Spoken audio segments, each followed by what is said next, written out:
Happy Saturday. Morgan here. Let's see, I am really excited about this one tonight. This is a kind of harder to find, well, it's not super hard to find, but it's not a very common varietal that you'll find in full strength around just any store. It's a cousin to the Cabernet Sauvignon, and it's actually the Cabernet Franc, or the Cab Franc as it's most commonly referred to.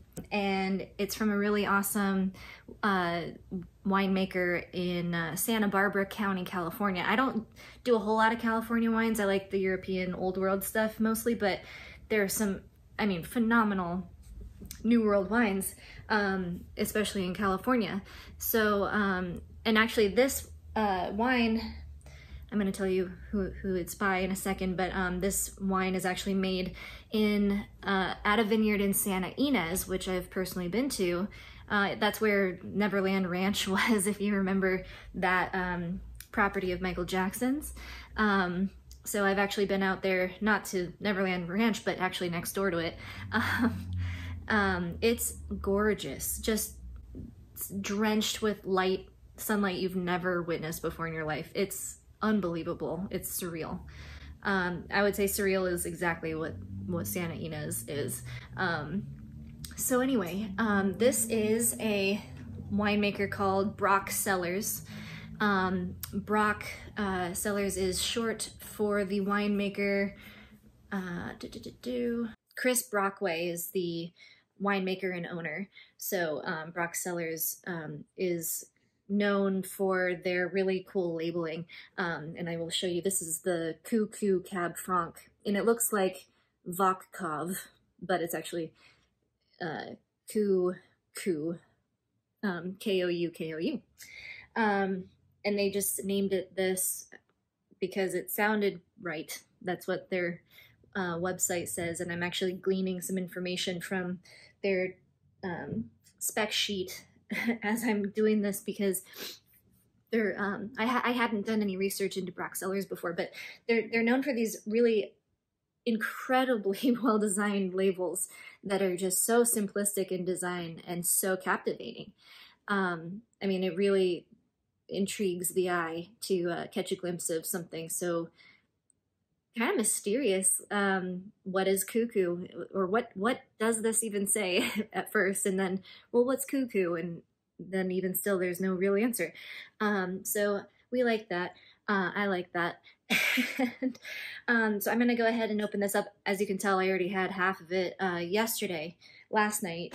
I'm curious to see how it's changed over the course of the day and into this evening, so we shall give this a try. That nice.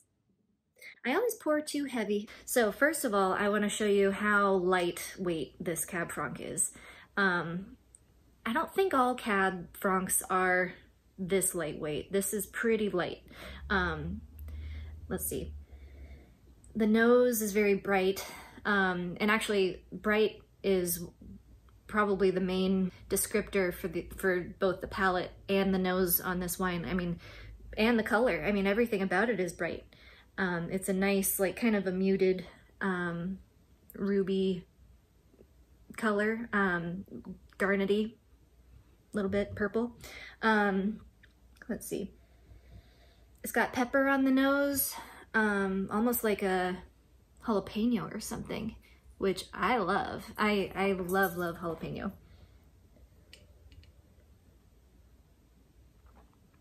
And tonight, it's tasting pepperier than last night too. Or maybe I'm just noticing it more, but it's got a slight green, peppery something going on in it, a little element of that. I looked it up, and actually Cab Franc is known for its bell pepper element, and I totally called that, didn't I? You heard it. You heard it. That was all me. I didn't look that up until just now. I'm actually tacking on this bit of information after I filmed the first chunk of video, so go me. I'm actually the first element, the first flavor profile that I ever picked up on in any wine was actually a Sauv Blanc. It was Manos Negras Sauv Blanc from, I think it's either Chile or Argentina.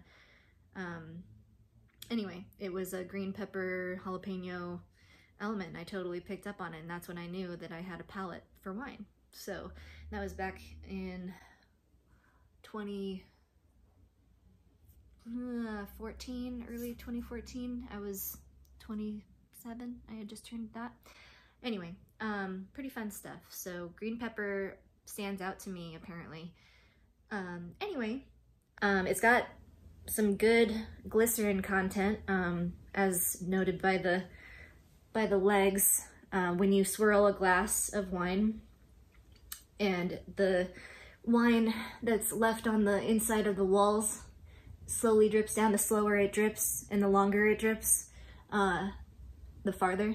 That means it has nice legs or long legs, and that means it has a high glycerin content, which is a good thing. You don't want a super watery wine. That would be pretty no bueno, if you know what I mean. You also never want to rinse your glass out with water in between glasses of wine. That messes with, I guess, the glycerin content. You don't get the body that you should get from the wine anymore if there's water mixed in that's not supposed to be there. I mean, all wine has water in it, and that's why Galileo said that wine is sunlight held together by water. That's my favorite quote about wine of all time. One of my favorite quotes of all time, because it's just so poetic, so beautiful, so profound. Wine is sunlight held together by water. I'm also, as you can see, I'm doing some glasses now. It turns out that I need them more than I realized. I'm prone to ocular migraines every once in a while. They're also known as scintillating scotomas.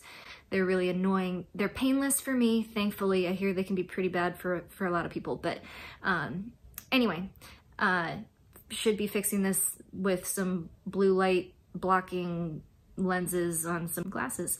And so you'll be seeing me wearing glasses more from now on. These are just practice, by the way. I might get them fitted with some prescriptions, but for now these are just fake. But I bought them off of Shein.com. I think it used to be called She Inside, if I'm not mistaken.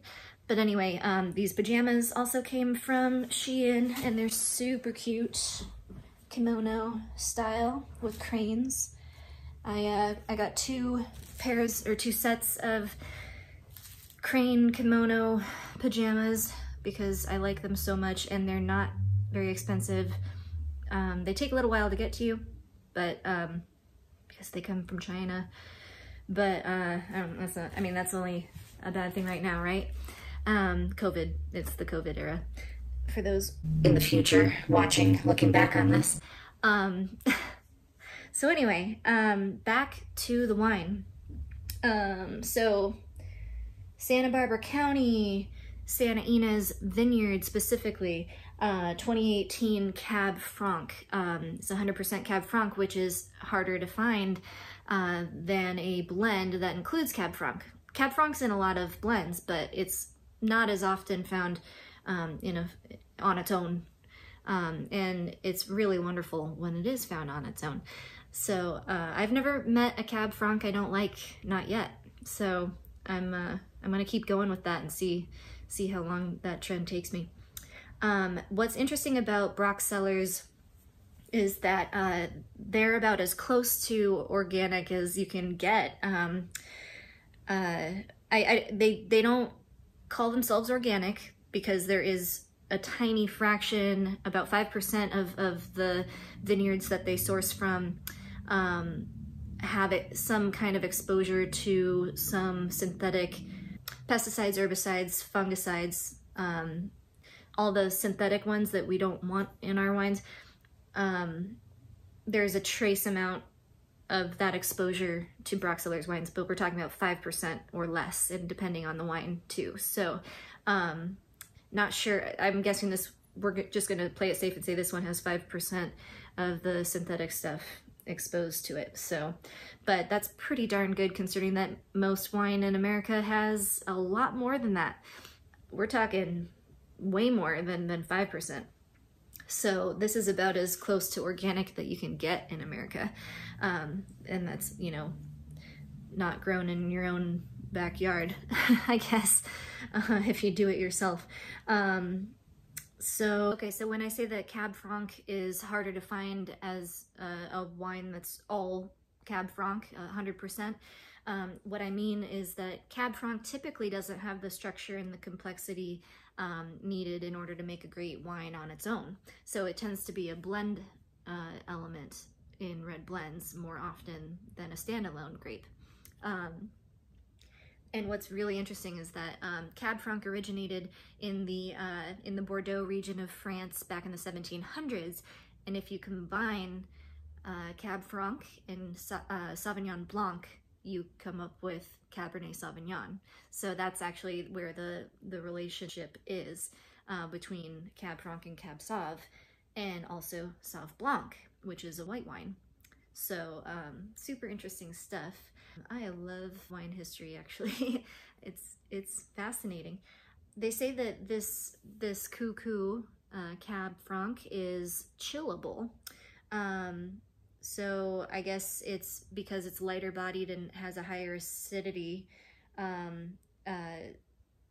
The Cab Franc tends to prefer lower temperatures, so you can actually chill this a little bit to enjoy it. And I didn't do that because I should do that, but I just couldn't wait to crack into it, and I didn't want to wait for it to cool down. So it says to place it in the fridge for 90 minutes. So an hour and a half of chilling, that's quite a bit. So anyway, just I'm touching up on some notes and getting briefed on all the details so that I can report back the vital info. So yeah, I would say the fruit content is, I want to go with that it's like tree fruits, like apples, pear. I would say pear, actually. Pear sounds right with this, on the nose even. It is so good. I love this wine so much. Runs about, it's $28. So, you know, it's more of a special occasion wine for someone of my generation or demographic. It's definitely worth it though. Like maybe it could be like your weekend wine, your Friday night wine, or your date wine. That's what I use it for. Let's see. Oh, one thing is that they only use naturally occurring yeast that grows. Oh, this is my dog, Lucian, by the way. Say hi, Lucian. Say hi. Yeah, you're in the video. Hi, puppy. You gonna kiss me? Thanks. So they only they don't add any nutrients, any yeast, any bacteria, any enzymes. Everything is naturally occurring, and yeast already is naturally occurring on grapes. Yeast and bacteria grow on them anyway. So I don't know what it takes to have to add yeast to your wine to make it ferment, but this is called, when it's naturally occurring, it's called spontaneous fermentation. So it just happens on its own. And the really interesting thing about Broc Cellars Cuckoo Cab Franc is that they actually stomp the grapes with feet. I guess it's just like a novelty thing that they're doing. You don't do that anymore. That's like a medieval thing. It's more done for fun, but I'm amazed to hear that they actually do this on a regular basis to make this wine. Foot stomping is a part of the process for them. I love that. No, that's not where the yeast comes from, I promise. But I think that's super fun, super neat. I would really like to visit this winery someday. I'm gonna have to make that happen somehow. So I think that's everything I want to talk about today. Yeah, so we've got the jalapeno element, the green pepper jalapeno, the brightness, the pear element. Anyway, it's delicious. I think you should go drink it. That's what I recommend because it's very, very good. Totally worth the trip to a specialty wine store to go off the beaten path and try something different, different and interesting. So I hope you enjoyed this. Sorry if it wasn't enjoyable. I'm trying. Thanks for listening. Thanks for watching. Cheers.